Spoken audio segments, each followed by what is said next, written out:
Today's event is organized by the Holy Land Committee, of which Nancy Adams and I are co-conveners.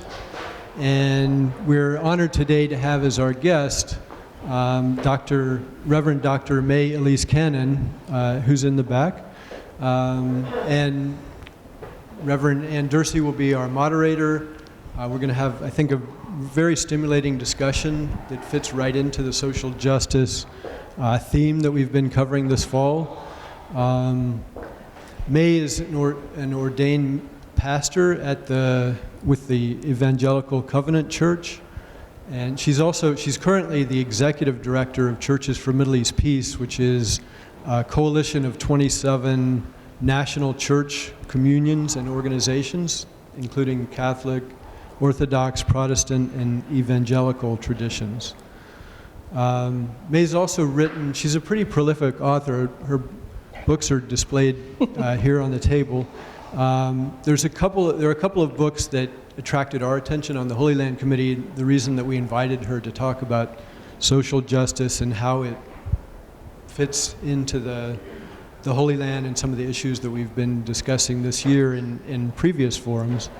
One is in 2009, she published the Social Justice Handbook, Small Steps for a Better World, that presents biblical rationale for justice and traces the history of Christians in social engagement.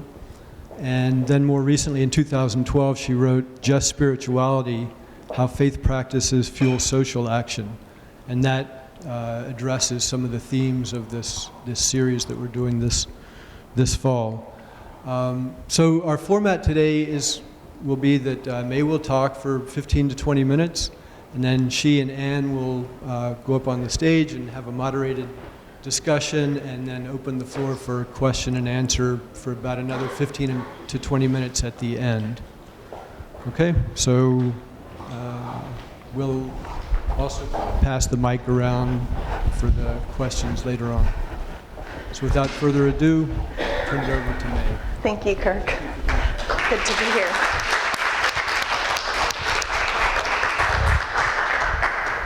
Good morning.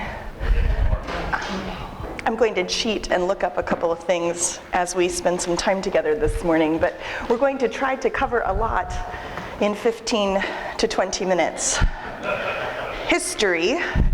My husband used to tease me. I consider myself an avocational academic.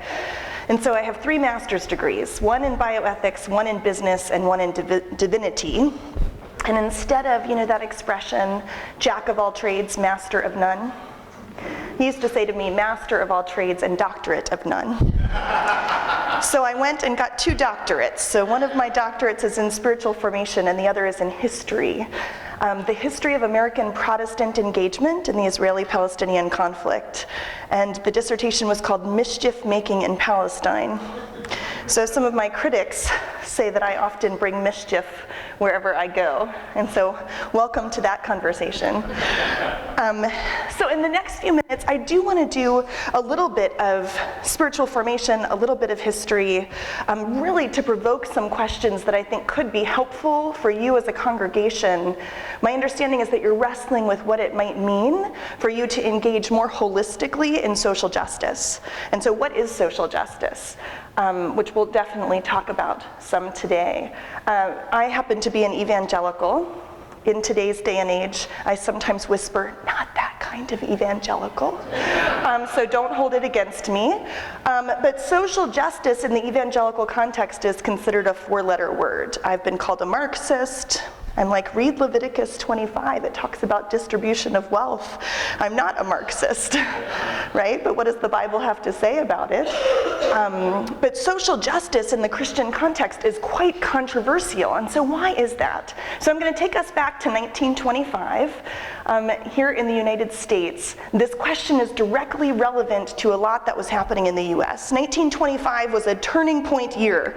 Does anyone know what happened in 1925? There were, absolutely. Yes, that's not the specific historical moment that I'm paying attention to. Women's rights. Women had just gotten the right to vote in 1920, so this was just a few years after that, so there was a lot happening. There was a little trial that you might have heard of called the Scopes Monkey Trial. That was 1925. A lot of people would say, as it relates to the church and social justice, that 1925 was absolutely a turning point. Prior to that point, the fundamentalists, Christians who believed that the scripture was the highest, inspired, infallible word of God, the scripture should govern the way we work in society. And Scopes Monkey Trial was the trial about whether or not evolution could be taught in schools. And so are you familiar with this story? It's a fabulous story. It's quite significant for our conversation because the evolutionists won, and it led to kind of a period of time in history, and I won't get all detailed. Some of you are already glazing over, and we've only been here 5 minutes. This was called the fundamentalist modernist controversy. So what happened as a result of the Scopes Monkey Trial was the first time in the public square the fundamentalist Christians lost the vote. They lost the impact and the ability that society would be deemed by the Bible. Instead, society and the rules of society would be deemed by science.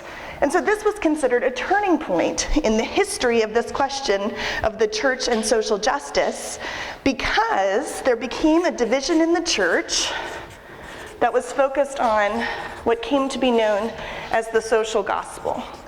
Has anyone heard of this? Rauschenbusch. Paul Rauschenbusch is the grandson of the founder of the social gospel movement. And the church essentially, after 25, made a decision that it was going to go one of two ways. It was either going to stay on that fundamentalist track,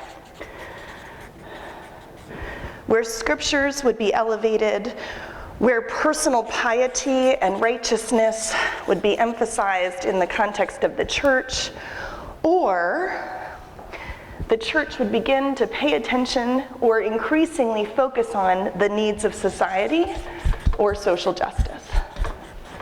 So the divisions that we see today in the 21st century go back to this point in history, and it came to be increasingly that you had to choose one side or the other. Were you on the side of the Bible and personal righteousness or piety, or were you on the side of social justice and responding to the needs of your neighbor? Responding to the needs of the poor, addressing issues of racial injustice, addressing issues of gender equality. Those were all things that the church on this side of the spectrum began to be focused on. And this divide has increased incrementally over the decades since 1925. Does this resonate at all? So, that's your 5-minute history lesson. Let's talk for a minute about the Bible. Can I just rip this off? Excuse me. Interestingly, when we look to the scriptures, let alone at the history, those divisions of righteousness and personal piety and responding to the needs of your poor and your neighbor or social justice, those divisions don't exist in our Holy Scriptures. They don't exist in the Hebrew Scriptures, nor do they exist in the New Testament. So we're going to do a 5-minute scripture lesson. Are you ready? Any of you speak Hebrew?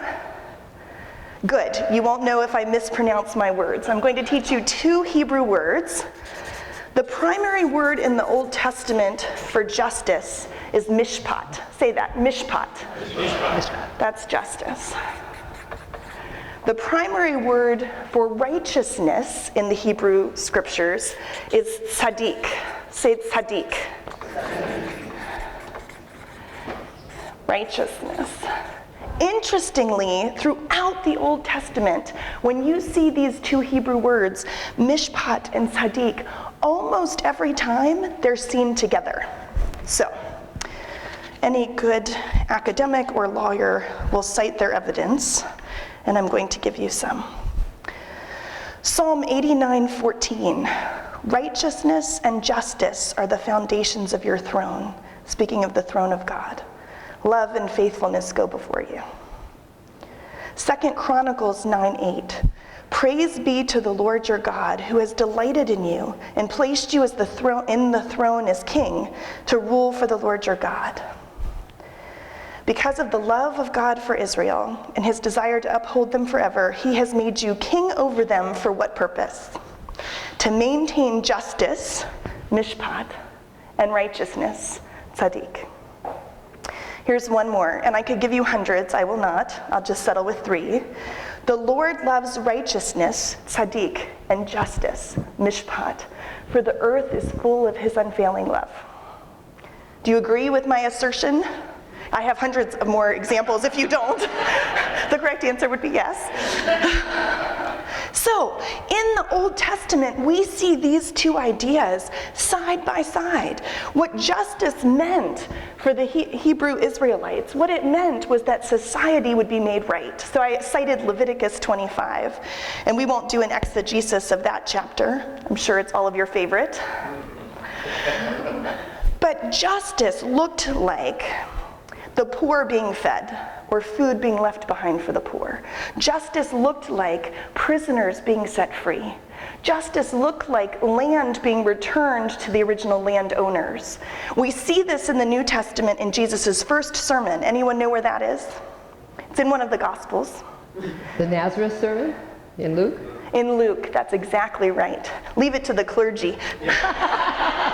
Luke chapter 4, Jesus' very first sermon where he says, "The Spirit of the Lord is upon me, because he has anointed me to preach good news to the poor, to proclaim freedom for the captives, recovery of sight for the blind."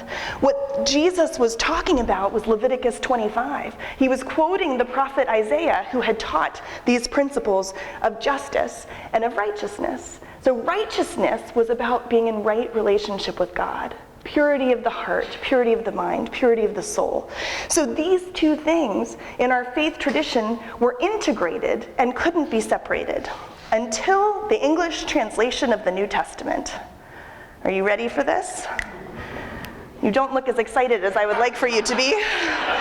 We're going to now switch from Hebrew to Koine Greek. So let's look at the New Testament. Here's what happens in this biblical study. In the New Testament, Koine Greek, the language that it was originally transcribed in, we have a problem because the word that means justice and righteousness is actually just one word. The word is dikaios. Say dikaios.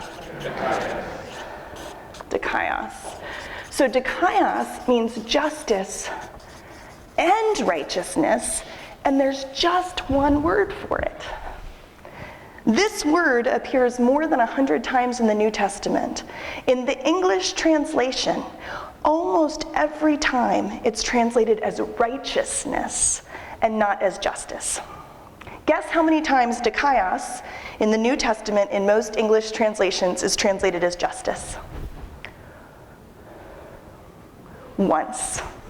So of these 100 times in the New Testament that we see this word dikaios, we miss a whole half of the meaning of the word. So consider with me these New Testament verses. You're familiar with the Sermon on the Mount? Matthew chapter 5. Blessed are those who hunger and thirst for what? Righteousness. How would we read our scriptures differently if we understood the word dikaios, which means truly, blessed are those who hunger and thirst for righteousness and justice? Our reading of the scriptures would be entirely different. We see that in Matthew chapter 3. Jesus says, "Let it be so now. It's proper for us to do this to fulfill all righteousness." But the word is dikaios. So Jesus is really saying the reason we are doing the ministry is for righteousness and justice. I'm not going to stop until you get this, so let's try again.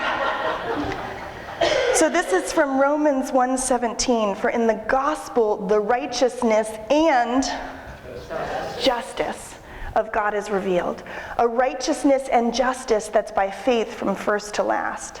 For the righteous and the just shall live by faith. You could do a word study of the New Testament, and I promise you, when I first learned this, it rocked my world. We quote all the time, "Blessed are those who hunger and thirst for righteousness." When do we ever think that that also means advocating for justice and for a better world today? So, that was your scripture lesson. How are we doing? Good. I'm doing very, very broad brush strokes, but I thought that would be helpful. So, what does this mean? Thank you. What does this mean for us today? Did you know that in the 21st century, more people will marry across faith divides than political divides? More Christians will marry Jews, Muslims will marry Christians, Jews will marry Muslims and other faith traditions than Republicans will marry Democrats, or Democrats marry Republicans. This is an opportunity for the church to enter in. We have to be able to learn as the church community to be able to speak with people who disagree with us, people we might not want to marry.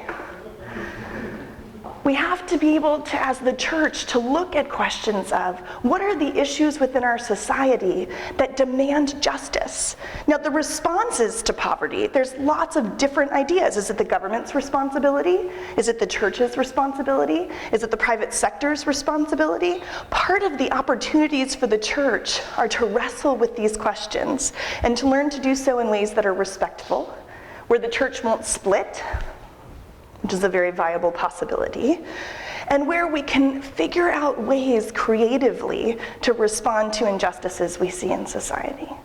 Now, I'm often criticized because that sounds very highfalutin and idealistic, does it not?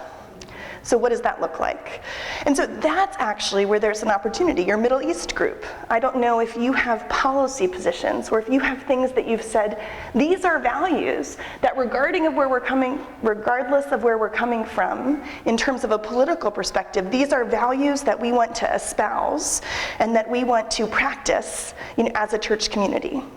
And so getting down and dirty in terms of the specific issues that you're wrestling with is part of what it will take to answer the question of what's it mean for your church to be advocates of social justice. Social justice, we'll talk a bit, I think, during the question and answer about the difference between compassion and justice.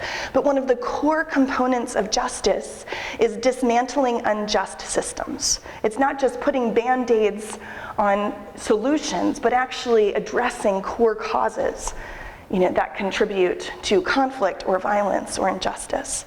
So I'll just talk for a minute before we have the opportunity for question and answers. I have the privilege of leading an organization called Churches for Middle East Peace. We call it CMEP. It represents almost 30 diverse denominations and member communions, including the Episcopal Church. So I've had the privilege of sitting with your presiding bishop, Curry, in his office in New York City. And I'll confess this. I was going to say, don't record it. It was one of my proudest moments. I met him, and he's such a dear man. His sermon when he married Meghan Markle on love, I thought was quite profound. But when you meet him, he emanates it. And he said to me, he just pulled me aside after the meeting and he said, "I have your book on the side of my bed." And I thought, this is one of my proudest moments.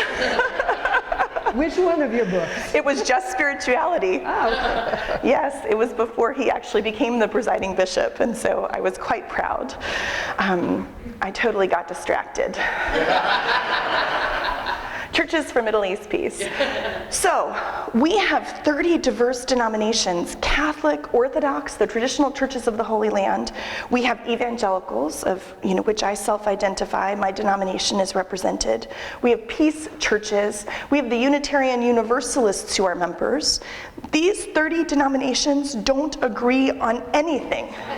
We don't agree on Jesus, we don't agree on the Bible, we don't agree on our polity, but they have come to a unanimous agreement around 13 policy positions that relate specifically to the Middle East. So we believe and are advocating for a peace solution between Israelis and Palestinians. For example, we would support any solution that would have equality and justice for all people living in the land.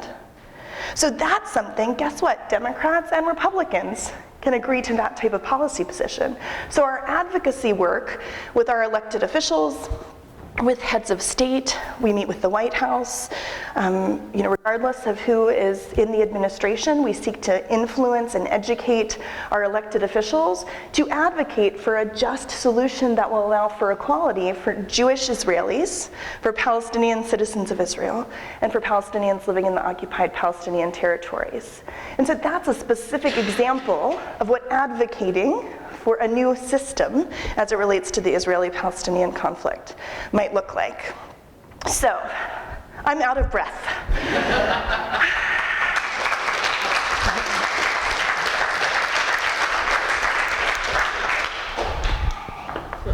Okay, shall we? Sure. Pardon me, I'm sorry.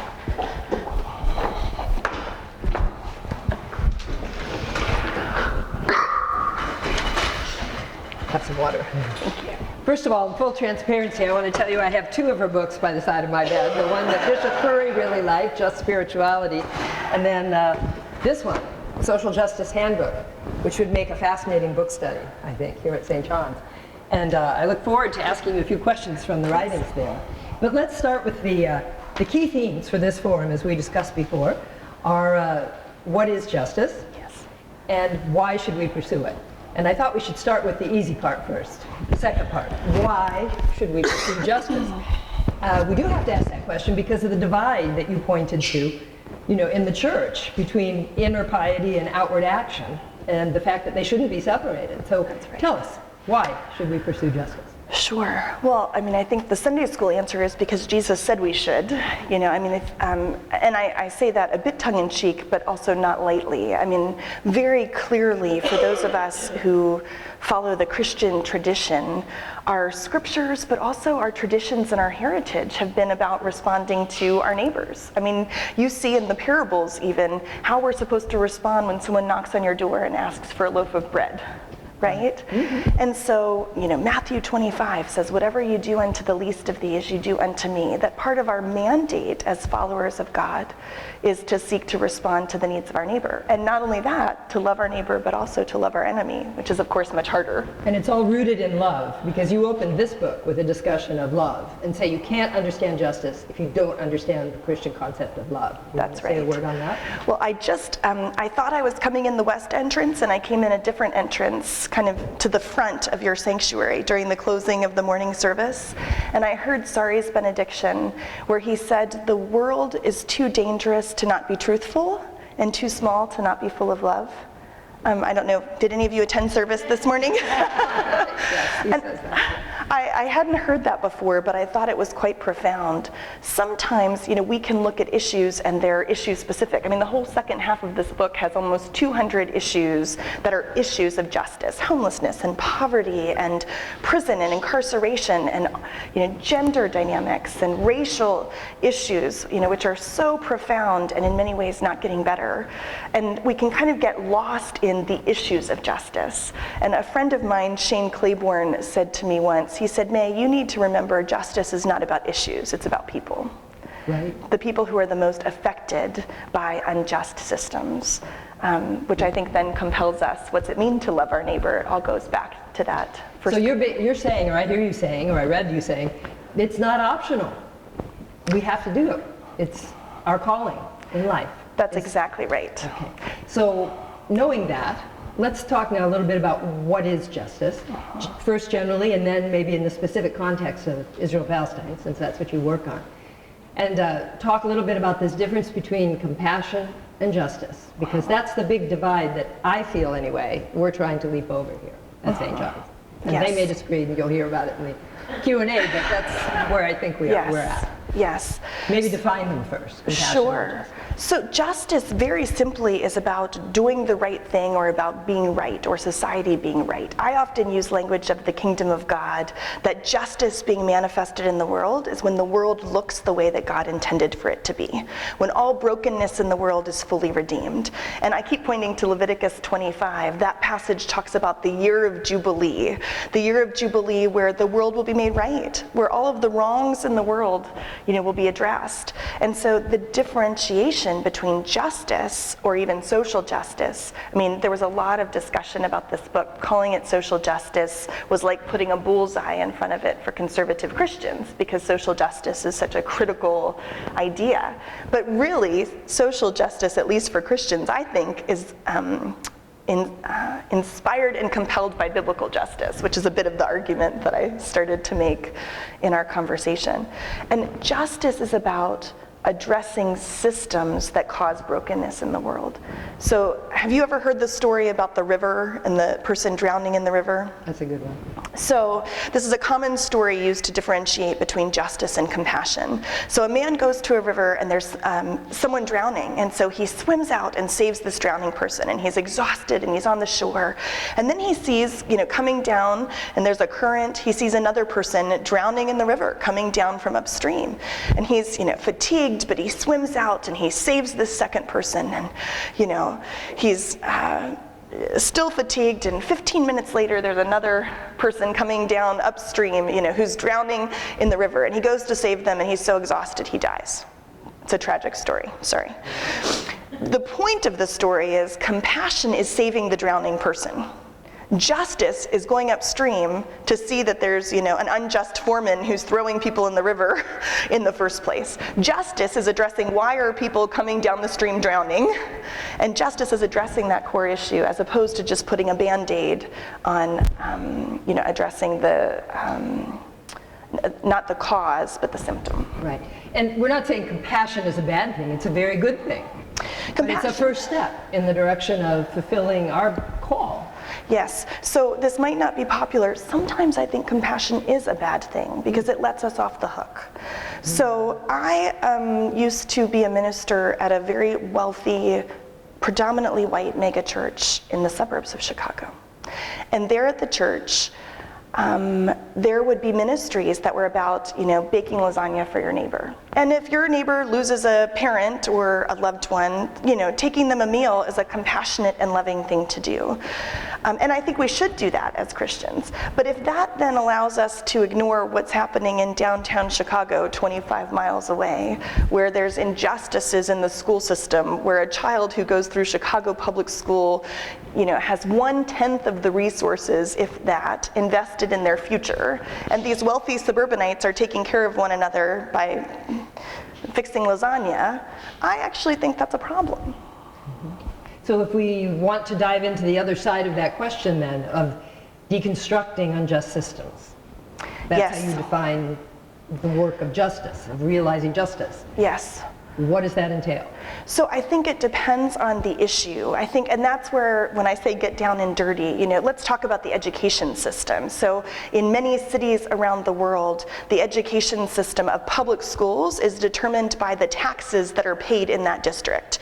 So in wealthy Chicago, literally, students in public school will have, these statistics are 10 years old, sorry, but you would have a suburban child in the district, in the suburbs, being their education would be $25,000 per student for suburban kids in public education, whereas in the city of Chicago it was less than $10,000 per student. And then we expect these students, and of course there's racial differentials, most of the students in public schools in the city of Chicago are students of color, and then we expect these students to perform the same way, when they're applying to college. And so the system in many ways is rigged to benefit some over others. And so justice is looking at that and saying, actually, perhaps tax wealth, is not the only funding stream we should use for public education. And what specifically can a church do about that?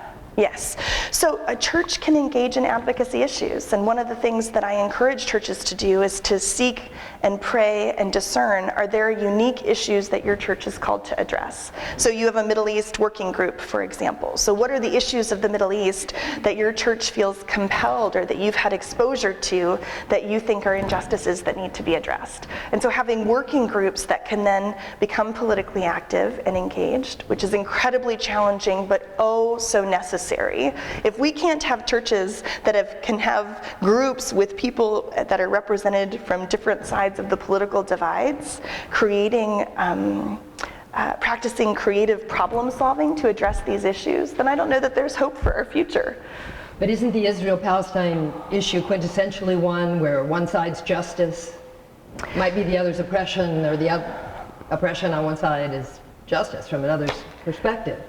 We often, yeah, that's an excellent question. We often say with the Israeli-Palestinian conflict, justice is considered a bad word for Jewish Israelis, and peace is considered a bad word for Palestinians, who are living under occupation, that the perspective is so different. And our approach actually says, if you truly care about ending the occupation of the Palestinian people, you have to have both a multi-narrative approach that doesn't demean, that doesn't belittle, that doesn't negate the legitimate history and historical ties of Jews to the state of Israel, to the historic land, that you have to have a multi-narrative approach while also looking at those other values I started to talk about: human rights, equality, what's it mean for all parents to be able to raise their children in a way that is safe.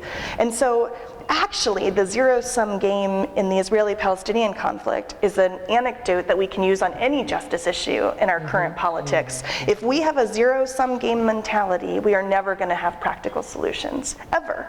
If we think, and here's the interesting thing, if we think we have to choose one side over the other, which doesn't mean not standing up against injustice, then we're going to be stuck in the mire. We're never going to be able to come to a solution. And you have a look on your face. I'll explain what I mean by that. I'm thinking of a question, but...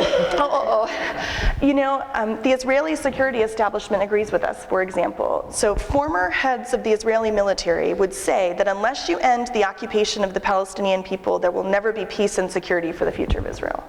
Right? And so part of our argument is, if you truly care about the security of Israel, you have to care about their Palestinian neighbors. And if you truly care about the injustices towards the Palestinians, which have been going on for decades and have been supported in large part by the U.S. government for decades, if you truly care about addressing those injustices, you have to also care about the legitimate security needs of the state of Israel. So sometimes standing up for injustice will look like taking sides.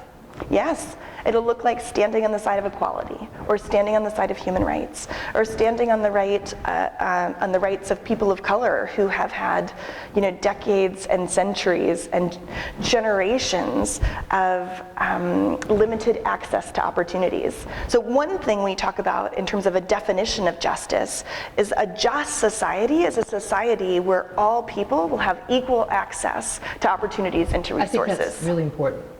To say it again, please. Yes, so that one of the aspects of defining social justice is that all people in society would have equal access to opportunities and resources. And that can apply to any social justice issue. Yes. Well, I want to stop and give our group here a chance to, Sean. Sean, great. Thanks. I loved your analysis of the translation of the Greek and how the failure to translate that with the richness is part of the problem, in the sense that we aren't really understanding the scriptures properly. But it creates a puzzle in my mind, which is, in the original Greek, why were the two concepts combined in the same way?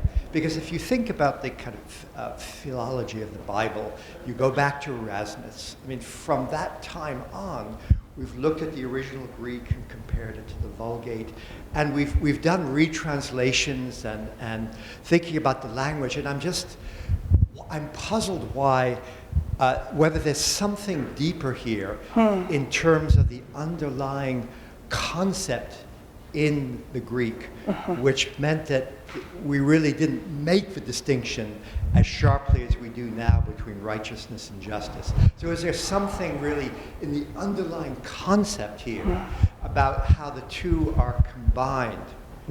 Thank you. That's a wonderful question. I've taught classes on this in universities and seminaries around the country, and I have never received that question. And I will defer to you happily. I don't actually know in terms of the Greek. I'm an avocational biblical scholar. I asked if any of you studied Hebrew. I didn't ask if any of you'd studied Greek. So But I think there's definitely something to that question. I actually wonder if the difference is less in the Greek and what the Greek word means and more in our English translations of it. So in Spanish translations of Scripture, any Spanish speakers in the room? Of the 100+ times that dikaios or dikaiosune is in the New Testament, it's translated half the time as justice and half the time as righteousness. So different language translations don't have that same degree of challenge that we do in the English translation. And I think part of why we have that problem in the English translation goes back to the history of the people who were elevating the inerrancy of Scripture had a significant investment on the righteousness side as opposed to the justice side. So that would be my interpretation. Another question?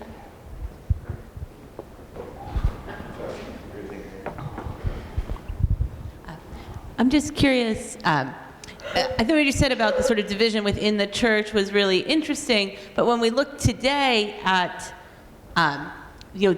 those evangelicals, so to speak, many of them are very active in the political sphere, just not necessarily on the side of justice as we would understand it. So I'm just interested in your thoughts about how that evolution sort of happened. Sure. So that evolution happened in the 1980s with what was called the rise of the new right. And so there was a direct intentionality of certain, I would say, fundamentalists. Currently, many of the community of Christians who are identified as evangelical supporters of President Trump, I would argue from our tradition, are much more fundamentalist than evangelical. So that definition has shifted over the decades. But the two major emphases that rose out of the rise of the new right, and then Reagan and the Bush administrations, actually had to do with justice on behalf of the unborn, so the issue of abortion, and then justice as it relates to the death penalty. And so the two major issues that I get asked when I go on conservative radio shows and talk about social justice, I mean, that's the litmus test. Do you talk about abortion and do you talk about the death penalty? Which I do. I don't necessarily say the things that they would like for me to say in respect to one or the other of those, but those were kind of the litmus test. The other issue, and I'm sorry, now you have me talking about history, so you're really in trouble.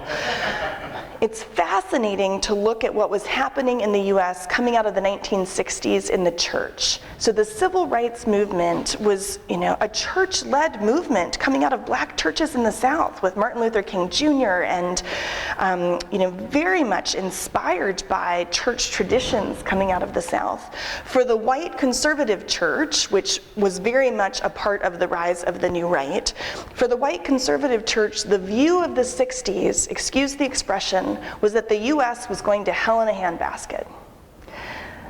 Women were burning bras. There was a liberalism in terms of sexuality, gender, free love, all of that. You had racial movement in terms of racial prosperity, or racial justice being a heavy emphasis. And so conservative white Christians were incredibly threatened by that. So what happens then in 1967? There was a war in Israel. White conservative Christians believe, many conservative Christians believe that Christ has to come back, in order for Christ to come back, there's certain prerequisites. And one of the prerequisites is that the Jewish people of God must be restored to their historic homeland. So you have a war in 1967 coming out of, or right in the middle of, the civil rights movement. And this war in 67 is won by Israel in 6 days. So how does the conservative church, particularly the white church, view this? It's a miracle. It's a miracle, and guess what? Christ has to be coming back again. Have any of you read This Late Great Planet Earth by Hal Lindsey? Millions of copies of this book were sold. I'm so glad that you guys are looking at me like you have no idea what I'm talking about. This really happened. 1972, this book comes out. Millions of copies are sold, called This Late Great Planet Earth, that's tapping into this white fear about progressivism within society and civil rights and all of this. And so there's a direct parallel. I'll close the question. I got excited and went off. But there's a direct parallel to the rise of conservatism and the church's, the conservative church's support of republicanism, et cetera, in the 80s because of Israel, the 6-Day War, and all of those kind of historical actions at that time. Thank you. Bert, did you have a question? Yes. So I'm interested in what the Churches for Middle East Peace positions are that address unjust structures. How do you advocate and go about kind of trying to dismantle unjust structures? What are the tools? Sure. So we actually have a curriculum that we've made available for churches that's an introduction to the Israeli-Palestinian conflict, and it culminates with a whole session on what advocacy looks like around advocating for a just peace in Israel-Palestine. And because of our diversity in terms of theology, we thought we would just start with the geopolitics of the issue, because the theological issues are harder with the diversity that we have with our 30-member denominations. But part of what we believe is that primary mechanism by which American policies are going to shift to become more holistic is that first, the American church has to stop being a problem. In large part, the history I just told you of how Lindsay and the church's engagement and unilateral support of Israel has been problematic. It's been problematic because it's been one side over the other. It's been largely ill-informed. It's been inspired by partial information and not complete information. And so we say educate, elevate, advocate, that in order for us to be effective advocates, we have to be educated. And we look to our Jewish neighbors in this regard. There's a Jewish tradition of studying the Midrash that is called 49 times 49, that if you look at an issue, you are not allowed to have an opinion on that issue until you can argue 49 ways in favor of one side and 49 ways against that side. And then after you figure out your 49 by 49, then you can choose whose side you're on. And I think that's a wonderful example of what it means to be educated and then to advocate. So some of our advocacy issues, we focus on humanitarian assistance. You might be familiar that this administration cut all U.S. funding toward Palestinian humanitarian assistance, which is devastating to the Palestinian community, particularly in Gaza, but it's also devastating to the security of Israel. I mean, that's a pragmatic argument as well. We focus on what we call holistic peace building. We believe that we as Christians are not the only people who are deeply invested in the Holy Land. So we often talk about the city of Jerusalem and say three faith traditions for two peoples. What's it mean to have a holistic perspective that honors all of the faith traditions that call the city holy? And then human rights is the lens that we use for our advocacy towards the Middle East. So we do significant work on Capitol Hill. A human rights issue that affects Palestinian children is the detainment of Palestinian children by the Israeli military.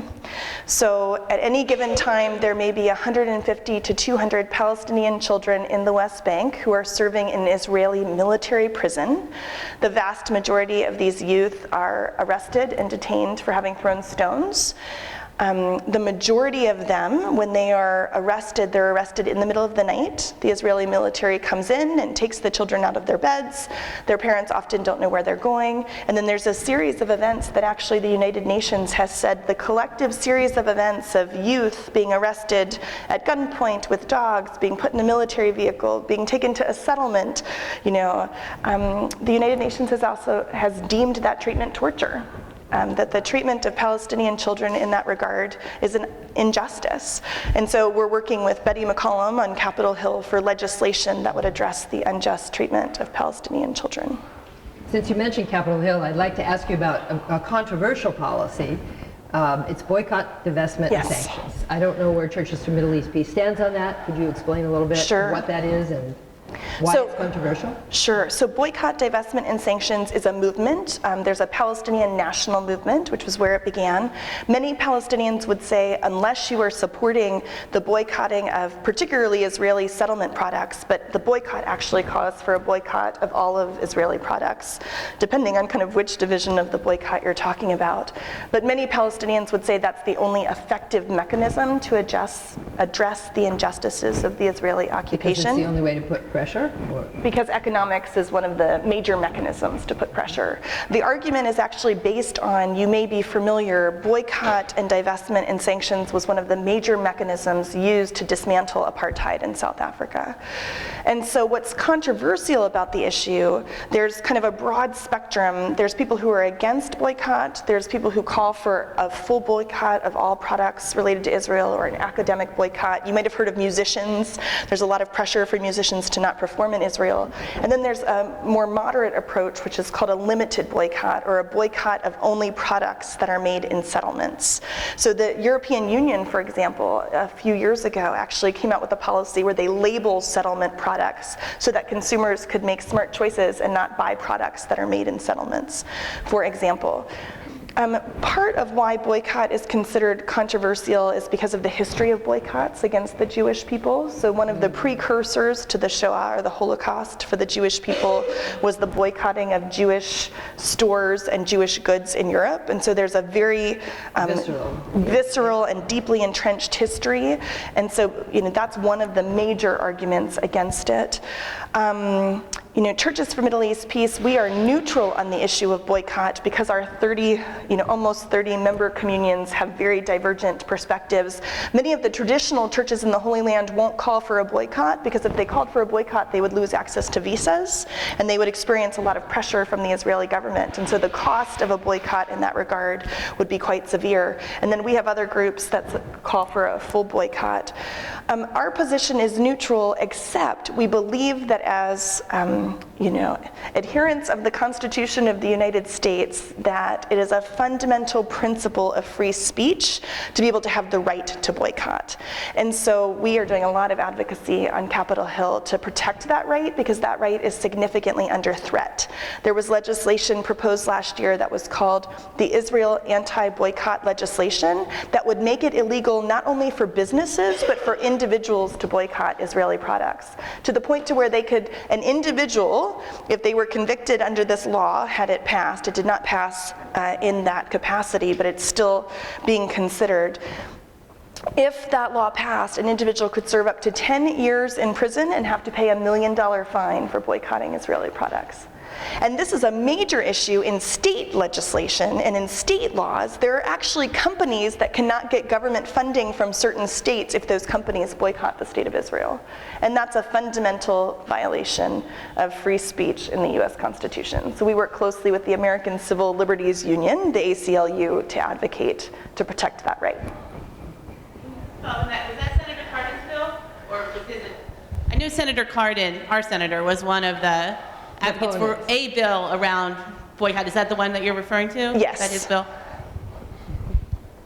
And there's been several different kind of pieces of legislation, but he was definitely one of the main proponents. Right. Jamie Raskin spoke about it when he was here too, from the perspective of constitutionality. Oh, there you have it. Yeah. Any other questions? I have one more if there's none, but I don't want to preempt them. Yeah. My name's Kevin. I'm just struck sort of by the human nature of discomfort, and how it seems like as soon as it becomes uncomfortable for us, our willingness to promote justice sort of drops off. Yes. And a couple of examples. So we've talked about the Middle East, but you've also mentioned the funding for schools.